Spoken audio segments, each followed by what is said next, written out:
Welcome back to my channel. আসসালামু আলাইকুম। আশা করি সবাই খুব ভালো আছেন।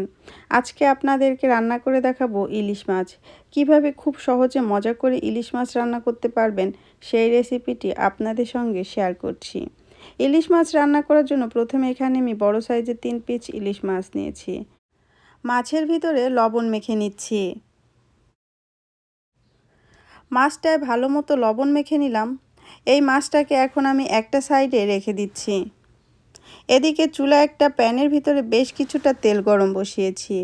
তেলের ভিতরে লবণ মাখা মাছগুলো দিয়ে দিচ্ছি ভাজার জন্য। মাছগুলোকে আমি লাল লাল করে ভেজে নিব। মাছের একটা পাশ ভাজা হয়ে গিয়েছে, মাছগুলোকে আমি উল্টিয়ে দিচ্ছি। উল্টিয়ে পাল্টিয়ে মাছটাকে আমি লাল লাল করে ভেজে নিলাম।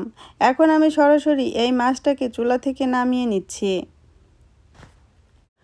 মাছটা একটা সাইডে থাক। এখানে নিয়েছি 1 কাপ পেঁয়াজ কুচি, সাথে নিয়েছি বেশ কয়েকটা কাঁচামরিচ কুচি।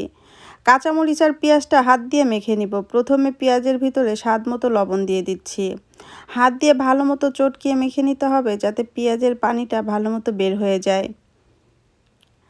পেঁয়াজটাকে চটকিয়ে ভালো মতো মেখে নিলাম। এখন এই পেঁয়াজের ভিতরে আমি যে মাছটা ভেজে রেখেছি, মাছ ভাজার তেলটা দিয়ে দিচ্ছি। তেল দিয়ে আরও 1-2 মিনিটের মতো পেঁয়াজটাকে মেখে নিব। পেঁয়াজটা তেলের সঙ্গে খুব ভালো মতো মেখে নিলাম। এটার ভিতরে এখন দিয়ে দিচ্ছি 1 কাপ পরিমাণে পানি।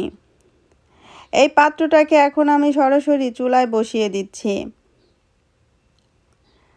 অপেক্ষা করব পেঁয়াজটা কিছুটা সিদ্ধ হওয়া পর্যন্ত।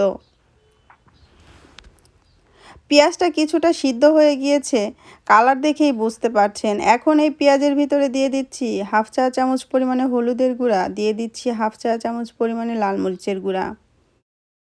হলুদ আর মরিচটা পেঁয়াজের সঙ্গে 1 মিনিটের মতো কষিয়ে নিলাম। এখন এর ভিতরে দিয়ে দিচ্ছি একটা টমেটো কাটা। টমেটোটাকেও 2 মিনিটের মতো পেঁয়াজের সঙ্গে কষিয়ে নিব। টমেটোটাকেও এই মশলার সঙ্গে 2 মিনিটের মতো কষিয়ে নিলাম। এখন এর ভিতরে ভেজে রাখা মাছটা দিয়ে দিলাম।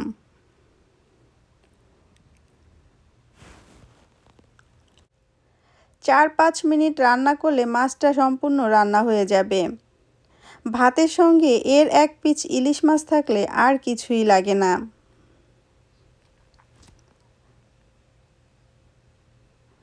মাছটা ভালো মতো হয়ে গিয়েছে, কালার দেখেই বুঝতে পারছেন কতটা লোভনীয় হয়েছে ইলিশ মাছ রান্নাটা। এখন আমি এই মাছটাকে সরাসরি চুলা থেকে নামিয়ে নিলাম। একটা বাটির ভিতরে ঢেলে নিয়েছি।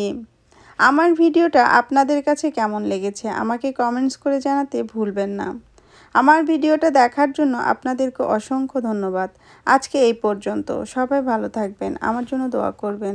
আল্লাহ হাফেজ।